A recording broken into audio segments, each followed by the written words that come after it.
வணக்கம். நம்ம இந்த வீடியோவில் என்ன பார்க்க போகிறோம் அப்படின்னா இன்கம் ஃப்ரம் சேலரி இன்ட்ரடக்ஷன் தான் பார்க்க போகிறோம். ஓகே, இப்போ பாருங்கள் பேசிஸ் ஆஃப் சார்ஜ். ஓகே, இந்த சேலரின்ற ஹெட்டிங்கில் எந்த மாதிரி இன்கம் எல்லாம் சார்ஜபிள் டு டேக்ஸ் அப்படின்றத பார்க்க போகிறோம். ஓகே, ஃபர்ஸ்ட் பாருங்கள், salary is chargeable to tax either on due basis or receipt basis whichever is earlier. அதாவது இப்போ salary is chargeable to tax. இது எந்த பேசிஸில் சார்ஜ் பண்ணுறாங்க அப்படின்னு பார்த்தீங்கன்னா டியூ ஏர்லியரா இல்லை ரெசிப்ட் ஏர்லியரா அப்படின்னு பார்க்குறாங்க. இது ரெண்டுத்தில் எது ஏர்லியரோ அந்த பேசிஸில் இந்த சேலரியை சார்ஜ் பண்ணுறாங்க. அதாவது ஃபார் எக்ஸாம்பிள் ஒவ்வொரு வருஷமும் அக்கௌண்ட்ஸ் எப்படி போடுவாங்க அப்படின்னு பார்த்தீங்கன்னா ஸ்டார்ட் பண்ணுறது ஏப்ரலில், எண்ட் ஆகிறது மார்ச்சில். ஓகேவா?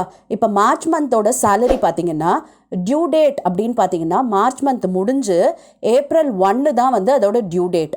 ஓகே, ஆனால் என்ன பண்ணணும், அக்கௌண்ட்ஸ் க்ளோஸ் பண்ணணும் அப்படின்ற காரணத்தால் சில ஆர்கனைசேஷனில் என்ன பண்ணுவாங்க அப்படின்னா 28th மார்ச்சோ இல்லை 30th மார்ச்சுமே சேலரியை பே பண்ணிவிடுவாங்க. இதில் பார்த்தீங்கன்னா இப்போ ரெசிப்ட் ஏர்லியராக இருக்குது. ஓகே, டியூன்றது ஏப்ரல் 1, ஆனால் ரெசிப்ட் பார்த்தீங்கன்னா 30th மார்ச் அப்படின்னு வச்சுக்கோங்களேன்.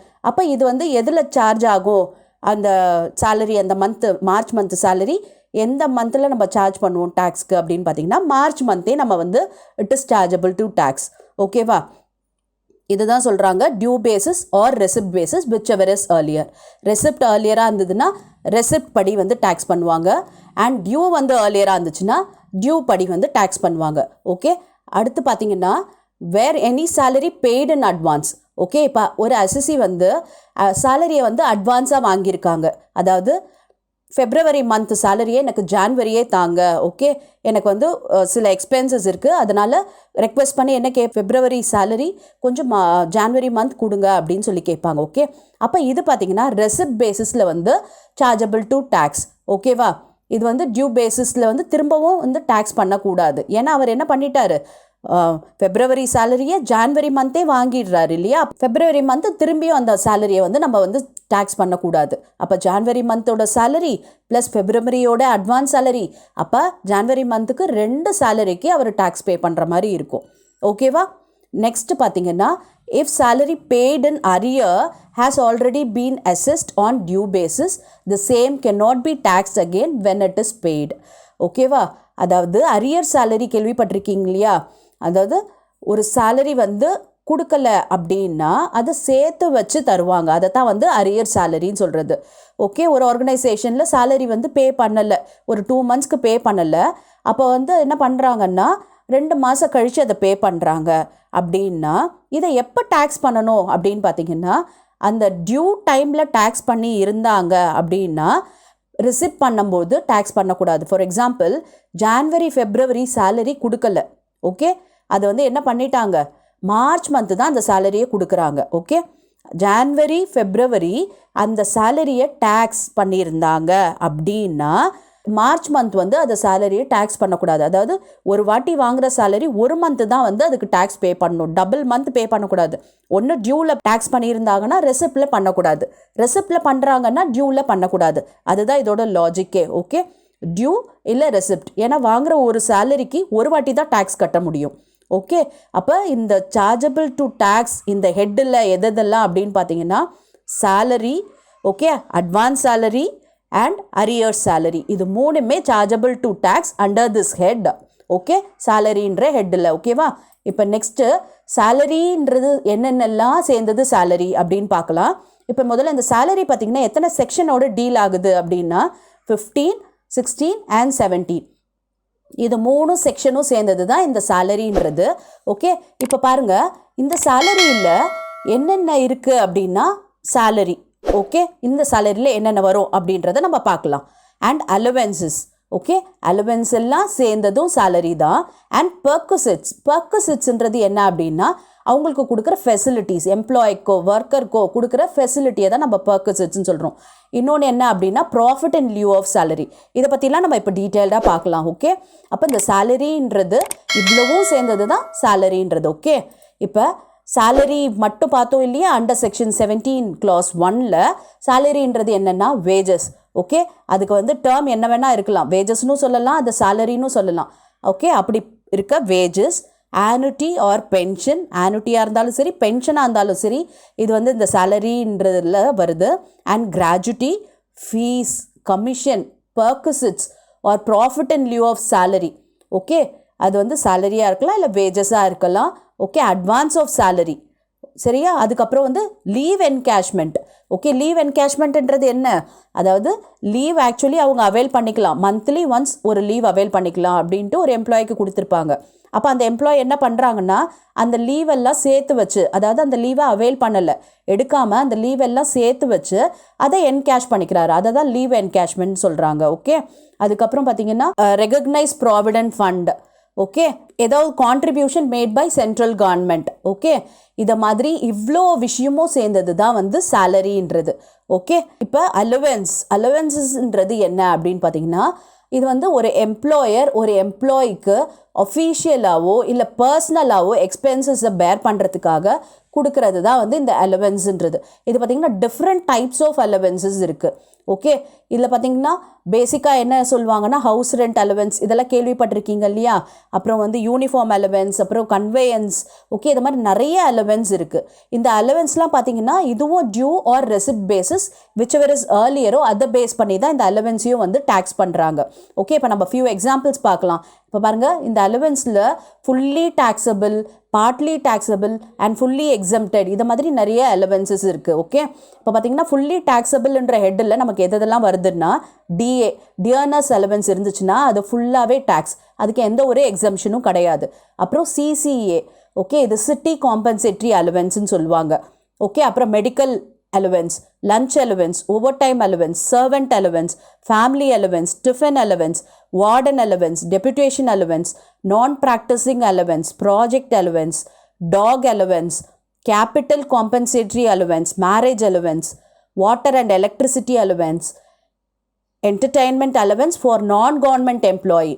அதாவது கவர்மெண்ட் எம்ப்ளாயாக இருந்ததுன்னா இதுக்கு எக்ஸம்ஷன் உண்டு, அதனால தான் ஃபார் நான் கவர்மெண்ட் எம்ப்ளாயின்னு சொல்லியிருக்காங்க. ஓகே, இந்த அலவன்ஸ் எல்லாம் கொடுத்துருந்தாங்க அப்படின்னா it is fully taxable. Okay, இதில் வந்து எந்த டிடக்ஷனுமே கிடையாது. இந்த எம்ப்ளாய்க்கு இந்த டைப்லலாம் அலவன்ஸ் இருந்ததுன்னா அதை டேக்ஸ் பண்ணுவாங்க. ஓகே, பார்ட்லி டேக்ஸபிள் என்னென்னலாம் பார்க்கலாம். ஹெச்ஆர்ஏ, அதாவது house rent allowance, entertainment allowance for government employee பார்த்தோம் இல்லையா? நான் கவர்மெண்ட் எம்ப்ளாயினா என்டர்டெயின்மெண்ட் அலவன்ஸ் வந்து இட் இஸ் ஃபுல்லி டேக்ஸபிள். அதுவே கவர்மெண்ட் எம்ப்ளாயாக இருந்துச்சுன்னா அவங்களுக்கு டிடக்ஷன் இருக்குது. அது எவ்வளோ பர்சன்டேஜ் அப்படின்றதெல்லாம் நான் சொல்கிறேன். Okay, and educational allowance, helper allowance, uniform allowance, academic research allowance, conveyance allowance, travelling, transport, special allowance. Okay, allowance for transport employee, daily allowance, இதை மாதிரி இருக்க அலவன்ஸ்லாம் ஒரு குறிப்பிட்ட பார்ட் வரைக்கும் எக்ஸம்டட். அது என்ன பார்ட் அப்படின்றதெல்லாம் டீட்டெயில்டாக நம்ம ப்ராப்ளம்ஸ் போடும்போது நான் உங்களுக்கு இந்த அலவன்ஸை பற்றிலாம் சொல்கிறேன். இப்போ ஜஸ்ட் என்னென்ன அலவன்ஸ் இருக்குது, எதெல்லாம் ஃபுல்லி டேக்ஸபிள், எது பார்ட்லி டேக்ஸபிள் அண்ட் எதெல்லாம் எக்ஸம்டட் அப்படின்றத மட்டும் இந்த இன்ட்ரோடக்ஷன் பார்ட்டில் தெரிஞ்சுக்கலாம். ஓகே, இது பார்த்தீங்கன்னா இட் இஸ் ஃபுல்லி எக்ஸம்டட். இந்த அலவன்ஸ் பார்த்தீங்கன்னா டேக்ஸே கிடையாது. அது யாருக்கெல்லாம் கொடுக்குறாங்கன்னு பாருங்கள். Allowance to government employee rendering service outside India. எந்த ஒரு அலவன்ஸ் கவர்மெண்ட் எம்ப்ளாயி கொடுத்தாலும், அதாவது அவங்க இந்தியாவுக்கு வெளியில் இருந்து அவங்க சர்வீஸ் ப்ரொவைட் பண்ணுறாங்க அப்படின்னா அவங்களுக்கு ஃபுல்லி எக்ஸம்டட். அப்புறம் HRA granted to judges of High Court and Supreme Court. ஓகேவா? அதாவது ஹவுஸ் ரெண்ட் அலவன்ஸ் வந்து ஹைகோர்ட் ஜட்ஜஸ்க்கும் சரி சுப்ரீம் கோர்ட் ஜட்ஜஸ்க்கும் கிடையாது. ஓகே, அப்புறம் sumptuary allowance given to High Court and Supreme Court judges. ஓகேவா? இந்த சுப்ரீம் கோர்ட் ஜட்ஜஸ்க்கு அண்ட் ஹைகோர்ட் ஜட்ஜஸ்க்கு கொடுக்குற இந்த சம்ச்சுவரி அலவன்ஸும் ஃபுல்லி எக்ஸம்டட். அப்புறம் allowance received by an employee of UNO from his employer. ஓகேவா? அதாவது எம்ப்ளாயி ஆஃப் யூஎன்ஓக்கு கொடுக்குற அலவன்ஸுமே வந்து பார்த்திங்கன்னா ஃபுல்லி எக்ஸம்டட்னு சொல்கிறாங்க. அண்ட் அதுக்கப்புறம் allowance pay to High Court judges. Okay, High Court ஜட்ஜஸ்க்கு என்னென்ன அலவன்ஸ்லாம் கொடுக்குறாங்களோ அது எல்லாமே வந்து எக்ஸம்டட். அப்புறம் transport allowance and sumptuary allowance given to chairman and members of UPSC. ஓகேவா? சேர்மன் அண்ட் மெம்பர்ஸ் ஆஃப் யூபிஎஸ்சிக்கு கொடுக்குற டிரான்ஸ்போர்ட் அலவன்ஸும் அண்ட் சம்ச்சுவரி அலவன்ஸுமே வந்து எக்ஸம்டட் ஃபுல்லி. ஓகேவா? இப்போ இதுக்கெல்லாம் பார்த்திங்கன்னா பார்ட்லி டேக்ஸபிள் அப்படின்னும் பொழுது நிறைய அதுக்கு வந்து ஒரு கேல்குலேஷன் எல்லாம் இருக்குது. இது நம்ம ப்ராப்ளம்ஸ் ஒர்க் அவுட் பண்ணும்போது 1 by 1 உங்களுக்கு வந்து நான் ஹெச்ஆர்ஏ அப்படின்னா அதில் எது எக்ஸம்டட், எது டேக்ஸபிள் பார்ட் அப்படின்றதெல்லாம் உங்களுக்கு நான் டீட்டெயில்டாக சொல்கிறேன். இந்த என்டர்டைன்மெண்ட் அலவன்ஸ் அதே மாதிரி தான், எஜுகேஷனல் அலவன்ஸ் இது எல்லாமே வந்து பார்த்திங்கன்னா பார்ட்லி டேக்ஸபிள். அது உங்களுக்கு நம்ம ப்ராப்ளம்ஸ் போடும்போது தெளிவாக உங்களுக்கு அது எக்ஸ்பிளைன் பண்ணுறேன். ஓகே, இப்போ ஜஸ்ட் நீங்கள் இதெல்லாம் ஒரு டைப்ஸ் ஆஃப் அலவன்ஸ் இருக்குது, இந்த அலவன்ஸை இந்த மாதிரி 3 டைப்ஸாக இருக்குது அப்படின்றத தெரிஞ்சுக்குங்க. ஓகே, இப்போ நெக்ஸ்ட் பார்த்தீங்கன்னா பர்குசிட்ஸ். பர்குசிட்ஸ்ன்றது என்ன அப்படின்னு பார்த்தீங்கன்னா, it is the benefit to the employees. ஓகேவா, இந்த பெனிஃபிட் பார்த்தீங்கன்னா கேஷாக இருக்கலாம் ஆர் இன் எனி கைண்டாக இருக்கலாம். ஓகே, அதாவது பணமாகவும் கொடுக்கலாம் அண்ட் இல்லாட்டி அதுக்கு பதிலாக வந்து எதா நீங்கள் யூஸ் பண்ணுற மாதிரி சர்வீஸ் அவைல் பண்ணுற மாதிரி கூட இருக்கலாம். அதாவது ஃபார் எக்ஸாம்பிள் பார்த்தீங்கன்னா ஒரு ரெண்ட் ஃப்ரீ அகாமடேஷன் கொடுக்குறாங்க, நீங்கள் அந்த வீட்டை யூஸ் பண்ணிக்க போகிறீங்க. ஓகேவா, அப்போ வந்து உங்களுக்கு அதில் கன்செஷன் ரேட் கொடுப்பாங்க. அதெல்லாம் தான் வந்து பர்குசிட்ஸ்ன்றது. ஓகே, அதாவது பர்குசிட்ஸ்ன்றது என்னென்னா பெனிஃபிட்ஸ், அந்த எம்ப்ளாயீஸ்க்கு கொடுக்குற பெனிஃபிட் வந்து ஒரு கன்செஷனல் ரேட்லேயோ இல்லை கேஷாகவும் இருக்கலாம், இல்லை வந்து வேறு எதாவது கைண்டாகவும் இருக்கலாம். ஓகே, ஆனால் நீங்கள் கொடுக்கறதுக்கு பார்த்தீங்கன்னா பெனிஃபிட் வந்து அது மணி வர்த் இருக்கணும் கண்டிப்பாக. ஓகே, அதை தான் வந்து பர்குசிட்ஸ்ன்னு சொல்கிறாங்க. இதுவும் வந்து ஒரு சேலரியில் one of the part. Okay, இப்போ பார்த்தீங்கன்னா profit in lieu of salary. Okay, profit in lieu of சேலரின்றது என்ன அப்படின்றத ஃபஸ்ட்டு தெரிஞ்சுக்கலாம். அதாவது ஏதோ ஒரு amount okay as a compensation received by the employee. ஓகேவா, ஒரு எம்ப்ளாயி காம்பன்சேஷனாக ரிசீவ் பண்ணுறாரு. எதுக்காக அப்படின்னா வேலையை விட்டு எடுத்ததுக்காக, டெர்மினேஷன் ஆஃப் தி எம்ப்ளாய்மெண்ட். அதுக்காக ஒரு காம்பன்சேஷன் யார்கிட்டேருந்து ரிசீவ் பண்ணுறாரு அப்படின்னா எம்ப்ளாயர், ப்ரெசன்ட் எம்ப்ளாயர்கிட்டேருந்து ரிசீவ் பண்ணலாம், இல்லை ஃபார்மர் எம்ப்ளாயர்கிட்டேருந்து ரிசீவ் பண்ணலாம். ஃபார்மர் எம்ப்ளாயர்ன்றது யாருன்னா முன்னாடி வேலை பார்த்துருக்கலாம், அந்த எம்ப்ளாயர்கிட்டேருந்தும் ரிசீவ் பண்ணலாம், இல்லை இப்போ வந்து வேலை பார்த்துட்டு அதுலேருந்து வேலையை விட்டு போக சொல்லலாம். ஓகே, அதை மாதிரி ஒரு எம்ப்ளாயர்கிட்டேருந்து ரிசீவ் பண்ணுற காம்பன்சேஷனாக கூட இருக்கலாம். ஓகே, இது வந்து ப்ராஃபிட் இன் லியூ ஆஃப் சேலரின்றது என்னென்னா ஒரு compensation received by the assessee, by the employee from his employer or former employer. Okay, எதுக்காக அப்படின்னா in connection with the termination of his employment.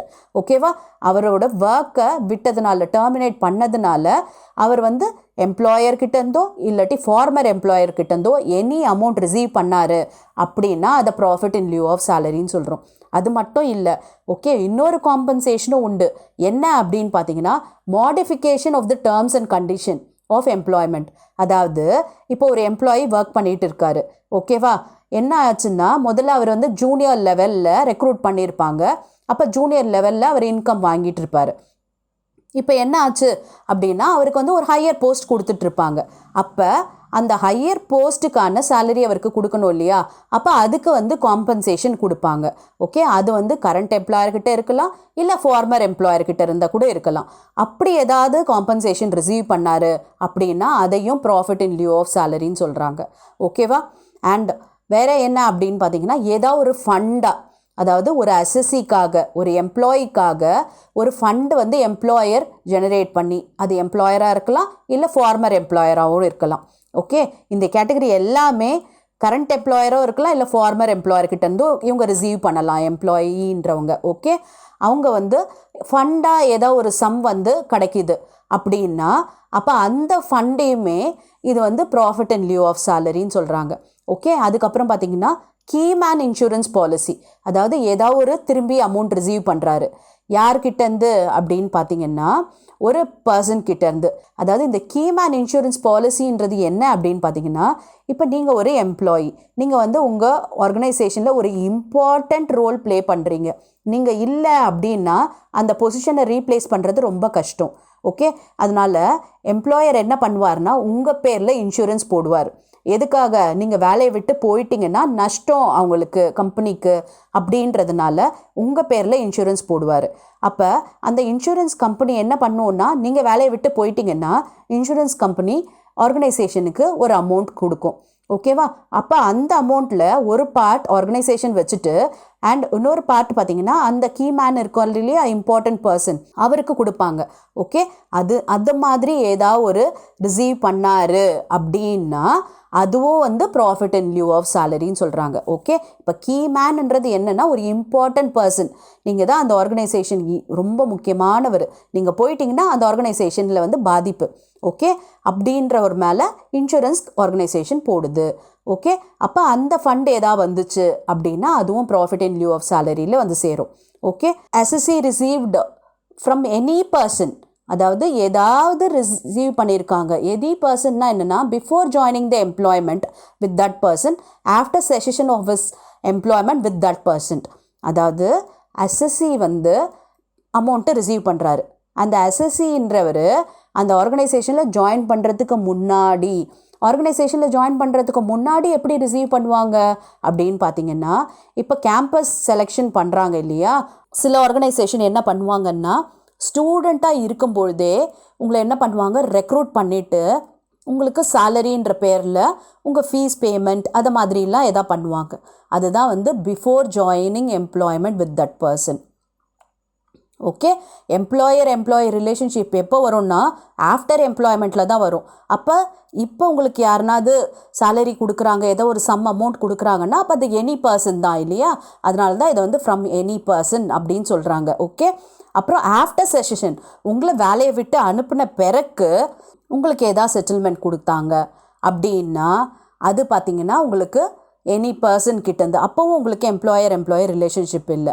So இதுவும் பார்த்தீங்கன்னா profit in lieu of salary அப்படின்னு சொல்கிறாங்க. Okay, any other sum received by the employee from the employer. இது மட்டும் இல்லாமல் வேறு என்ன உங்களுக்கு வந்து எம்ப்ளாயர்கிட்டேருந்து எம்ப்ளாயர் ரிசீவ் பண்ணாங்க அப்படின்னா அது profit in lieu of salary. இதுவுமே சேலரியில் one of the part. Okay, அப்போ ப்ராஃபிட் இன் லியூ ஆஃப் சேலரின்றது என்னென்ன அப்படின்னா காம்பன்சேஷன் ரிசீவ் பண்ணுறீங்க எம்ப்ளாயர்கிட்டேருந்து இல்லை ஃபார்மர் எம்ப்ளாயர்கிட்டேருந்து. எதுக்காக? டெர்மினேஷன் ஆஃப் த ஒர்க்குக்காக. ஓகேவா? இல்லை திரும்பி காம்பன்சேஷன் ரிசீவ் பண்ணுறீங்க எதுக்காகனா modification of terms and condition. உங்கள் ஜாபில் ஏதோ ஒரு மாடிஃபை பண்ணதுனால உங்களுக்கு சேலரி ஹைக்கோ ஏதோ வருது, அதுக்கு வந்து காம்பன்சேஷன் கொடுக்குறாங்க.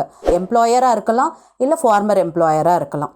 ஓகே, அதுக்கப்புறம் உங்களுக்கு வந்து இம்பார்ட்டண்ட் பர்சன் நீங்கள் அப்படின்றதுனால உங்களுக்காக ஒரு ஃபண்டு வந்து எம்ப்ளாயர் சேர்த்து வச்சுக்கிட்டே இருக்கார். அப்போ ஒரு சம் அமௌண்ட் உங்களுக்கு கிடைக்கும் இல்லையா, அப்போ அதுவும் வந்து profit in lieu of salary தான்.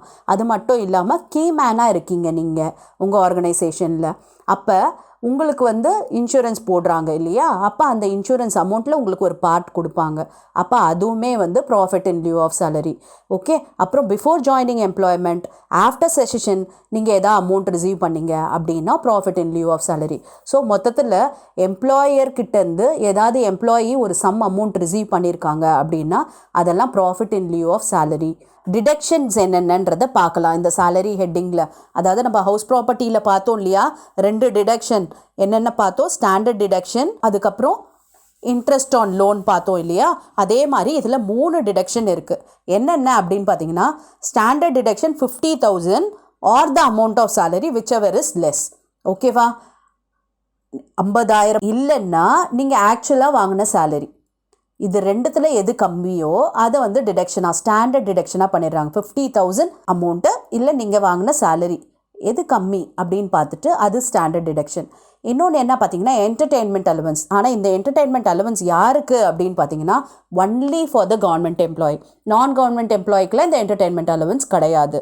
ஓகே, இது வந்து எப்படி டிடக்ஷன் கொடுக்குறாங்க அப்படின்னு பார்த்தீங்கன்னா 20% of basic salary, 5,000 or actual allowance. இது 3த்தில் எது லெஸ்ஸோ அதை டிடக்ஷனாக கொடுக்குறாங்க. ஓகே, பேசிக்லேருந்து 20% கண்டுபிடிக்கணும்.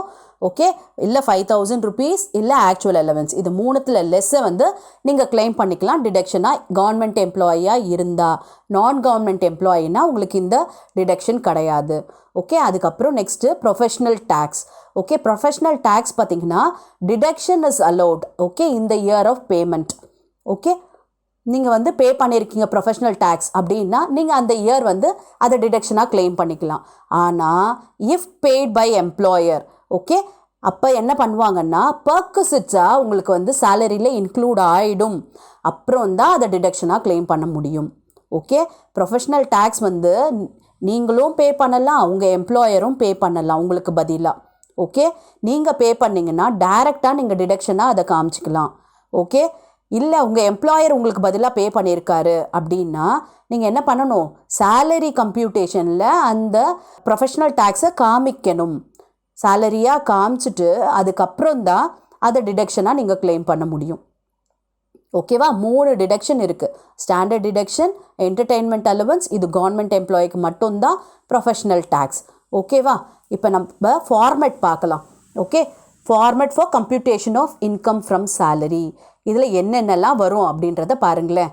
பேசிக் salary, dearness allowance, bonus, commission, perquisites, allowance, RPF அதாவது recognise provident fund contribution, retirement benefit, profit in lieu of salary, arrears of salary, advance salary. இது எல்லாத்தையும் add பண்ணோன்னா நமக்கு கிடைக்கிறது பேர் என்னென்னா கிராஸ் சேலரி. ஓகே, இப்போ இந்த பர்குசிட்ஸ்குள்ளே நிறைய வரும், அதெல்லாம் நம்ம ப்ராப்ளம் போடும்போது புரியும். அதே மாதிரி இந்த அலவன்ஸ்குள்ளேயும் நிறைய வரும் உங்களுக்கு. ஓகேவா? ரிட்டையர்மெண்ட் பெனிஃபிட் எடுத்திங்கன்னா அதுலேயுமே இருக்குது நிறைய. ஓகே, இப்போ இது எல்லாத்தையும் ஆட் பண்ணோன்னா க்ராஸ் சேலரி கிடைக்கும். அந்த க்ராஸ் சேலரியிலேருந்து இந்த 3 டிடக்ஷன் இப்போ பார்த்தோம் இல்லையா, standard deduction, entertainment allowance and professional or employment tax இதெல்லாம் பே பண்ணியிருந்தோன்னா இதை டிடக்ஷனாக நம்ம கிளைம் பண்ணிக்கலாம். பண்ணிவிட்டு பேலன்ஸ் வரதான் நம்ம என்ன சொல்கிறோன்னா டேக்ஸபிள் சேலரின்னு சொல்கிறோம். ஓகேவா? இந்த சேலரிக்கு தான் நம்ம டேக்ஸ் வந்து கண்டுபிடிக்கணும். ஓகேவா? அதாவது க்ராஸ் சேலரிக்கு கிடையாது, அதுலேருந்து டிடக்ஷன் கழிச்சிட்டு வர சேலரிக்கு தான் நம்ம வந்து டேக்ஸ் கண்டுபிடிக்கணும். ஓகேவா? இப்போ ஒரு சேலரியை பற்றி ஒரு உங்களுக்கு இன்ட்ரொடக்ஷன் கொஞ்சம் தெரிஞ்சிருக்கும், ஒரு ஐடியா வந்திருக்கும் இல்லையா, சேலரின்ற சாப்டரில் என்னென்னலாம் இருக்கும், என்னென்ன அதோட மீனிங் அப்படின்றது ஓரளவுக்கு தெரிஞ்சிருக்கும். ஓகே, நம்ம அடுத்த வீடியோவில் ப்ராப்ளம்ஸ் பார்க்க ஆரம்பிச்சிடலாம். அப்போ உங்களுக்கு பெட்டராக புரியும். Okay, thank you for your patient listening.